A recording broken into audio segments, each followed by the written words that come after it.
Hello, bachcho, let's read the question. For each of the following questions, for choices have been provided, select the correct alternatives. ये multiple choice question and the question is which of the following evidences suggests the common ancestry of fish and birds. Question में बोला गया है कि हमें यहाँ पे 4 options दिए, हमें बताना है कि कौन क्या कॉमन एंसेस्ट्री है बर्ड की और फिशेस की. क्या क्या है?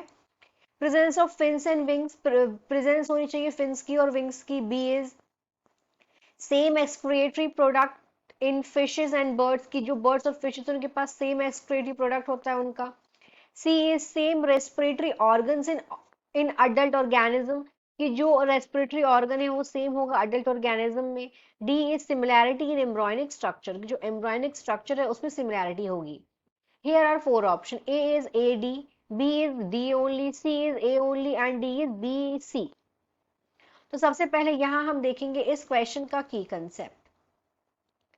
की concept of this question is, here they are asking about common ancestry. Common ancestry of किसकी किसकी कॉमन एंसेस्ट्री यहाँ पे पूछी जा रही है? Fishes and birds.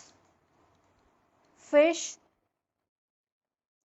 And birds, मछली की और चिड़ियों की. तो यहाँ पे हमें 4 चीजें उनके बेस पे बताना है. तो सबसे पहले दिया है presence of fins and wings. तो अगर हम बात करें फिन्स और विंग्स की, तो ये दोनों के दोनों होते हैं होमोलॉगस ऑर्गन. होमोलॉगस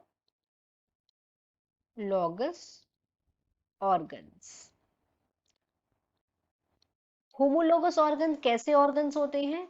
जिनका सेम ओरिजिन होता है. सेम ओरिजिन होता है,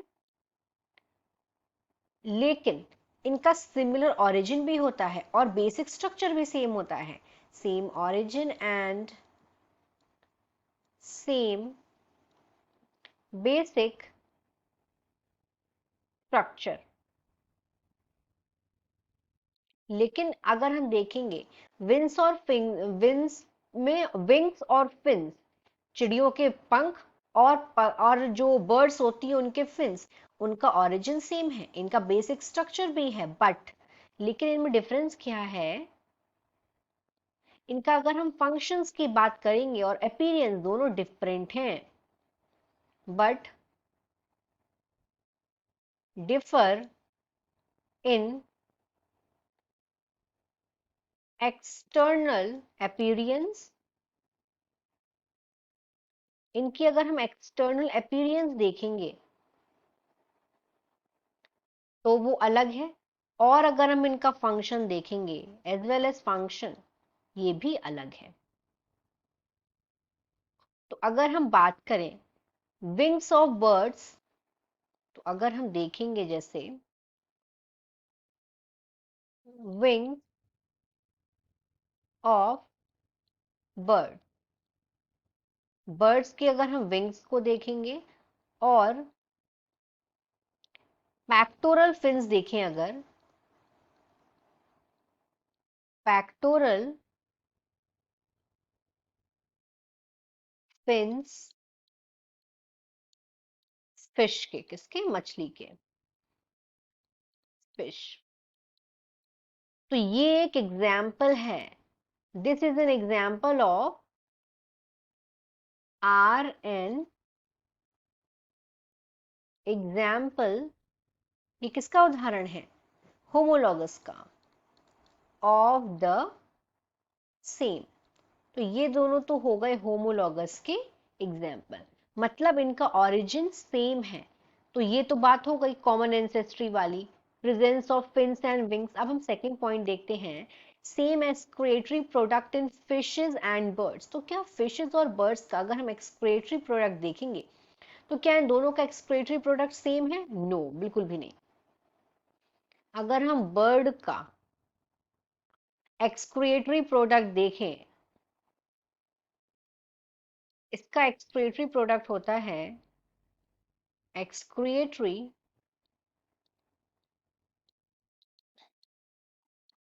product is uric acid, bird का होता है यूरिक एसिड। तो इसका जो मेन नाइट्रोजीनियस एक्सक्रीटरी प्रोडक्ट है बर्ड का, वो हो गया है यूरिक एसिड। तो वहीं अगर हम लोग देखें कि जो फिशेस हैं, जो फिश हैं, इनका एक्सक्रीटरी प्रोडक्ट क्या है, तो जो मछली है इसका एक्सक्रीटरी प्रोडक्ट होता है, प्रोडक्ट इज अमोनिया। इसका होता है अमोनिया, जो कि इजीली सॉल्यूबल होता है, इसीलिए आसानी से एक्सक्रीट हो जाता है by the process of simple diffusion. कैसे? अक्रॉस द बॉडी सरफेस और थ्रू देयर गिल्स। तो यहाँ पे क्या बोला गया है? सेम एक्सक्रीटरी प्रोडक्ट, तो ये तो गलत हो गया। सी वाला, same respiratory organ in adult organism, क्या दोनों का सेम रेस्पिरेटरी ऑर्गन होता है? तो अगर हम देखेंगे बर्ड्स का, कि बर्ड्स का जो है रेस्पिरेटरी ऑर्गन क्या होता है, तो बर्ड्स का जो रेस्पिरेटरी ऑर्गन है,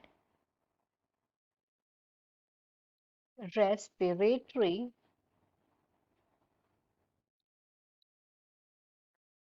ऑर्गन,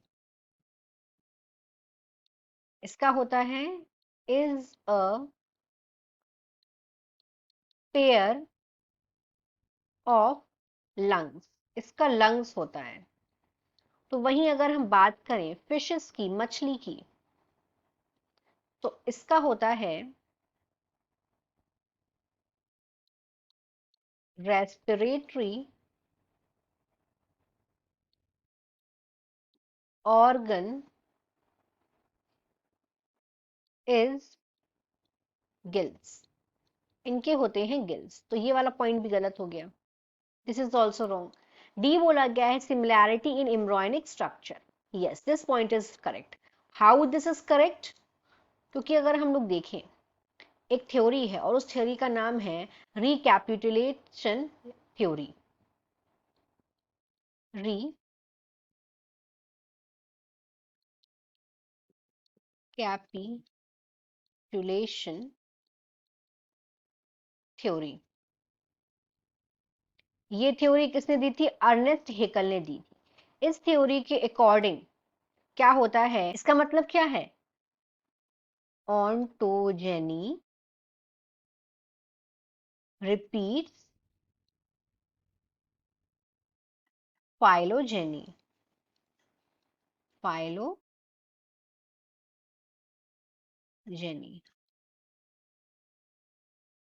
तो होता क्या है थ्योरी ऑफ रिकैपिटुलेशन में, during the development stage of an organism, एक ऑर्गेनिज्म के डेवलपमेंट स्टेज के दौरान, this is from fertilisation gestation to hatching, मतलब फर्टिलाइजेशन क्या, जब फर्टिलाइजेशन होता है और जो गैस्टेशन पीरियड से लेकर के उसके बर्थ तक, इस सारे ड्यूरेशन को क्या बोलेंगे? ऑन्टोजेनी बोलेंगे।